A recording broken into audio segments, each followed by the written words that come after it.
Assalamualaikum warahmatullahi wabarakatuh. Pada pertemuan kali ini, kelompok 12 akan membahas mengenai kebijakan harga. Topik yang akan kita bahas ada strategi penetapan harga dalam perspektif Islam, kebijakan harga dalam perspektif Islam, dan yang terakhir ada harga yang adil dalam Islam. Oke, yang pertama kita akan bahas dulu apa sih strategi penetapan harga. Strategi penetapan harga merupakan metode yang digunakan oleh perusahaan untuk menentukan harga produk atau layanan mereka.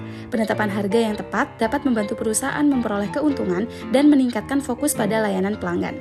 Ada dua jenis penetapan harga berdasarkan nilai. Yang pertama, penetapan harga dengan nilai yang baik atau good value pricing, yaitu penetapan harga dengan menawarkan kombinasi yang tepat antara kualitas dan layanan yang baik pada harga yang wajar.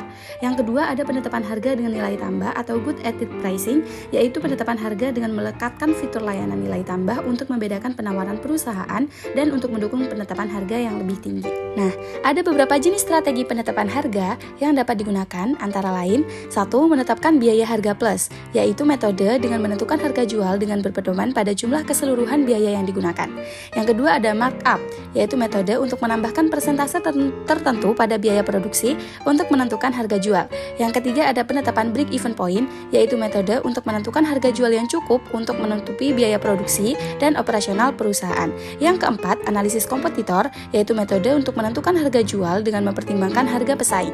Yang kelima, ada riset permintaan pasar, yaitu metode untuk menentukan harga jual dengan mempertimbangkan permintaan pasar. Yang keenam, ada harga skimming, yaitu metode menetapkan harga jual yang tinggi pada awal peluncuran produk baru untuk memperoleh keuntungan maksimal. Yang ketujuh, ada harga penetrasi, yaitu metode menetapkan harga jual yang rendah pada awal peluncuran produk baru untuk menarik perhatian pasar. Yang kedelapan, ada harga dinamis. Metode ini menetapkan harga jual yang berfluktuasi sesuai dengan permintaan, waktu, dan harga lonjakan. Yang kesembilan, ada value based pricing, yaitu metode menetapkan harga jual berdasarkan nilai yang diberikan produk atau layanan kepada pelanggan. Yang ke-10 ada cost plus pricing, yaitu metode menetapkan harga jual dengan menambahkan persentase tertentu pada biaya produksi. Dan yang terakhir ada dynamic pricing, yaitu metode menetapkan harga jual yang berubah-ubah sesuai dengan permintaan dan persediaan. Nah, perusahaan dapat memilih strategi penetapan harga yang sesuai dengan kebutuhan mereka untuk memaksimalkan profit dan juga nilai merek mereka. Mengenai kebijakan harga dalam perspektif Islam, konsep penetapan harga dan intervensi harga dilihat melalui kacamata prinsip ekonomi dan etika. Beberapa poin penting mengenai kebijakan penetapan harga dalam perspektif Islam. Yang pertama, ada kebebasan dalam penetapan harga. Yang kedua, dalam mekanisme pasar, Islam menjunjung tinggi mekanisme pasar bebas dan intervensi pemerintah dalam penentuan harga hanya diperbolehkan dalam kondisi tertentu.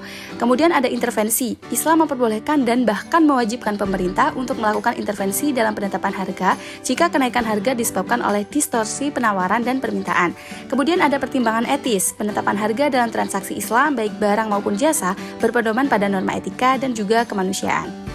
Konsep harga yang adil yang didasarkan atas konsep equivalent price jelas lebih menunjukkan pandangan yang maju dalam teori harga dengan konsep just price.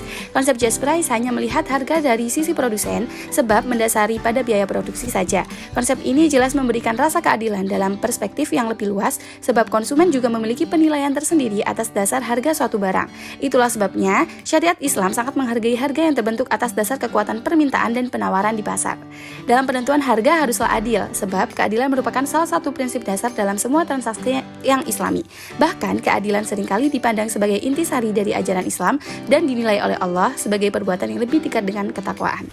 Biru laut seperti kolam, ikan paus pandai menyelam. Dari lubuk hati yang paling dalam, saya tutup pembahasan ini dengan salam. Wassalamualaikum warahmatullahi wabarakatuh.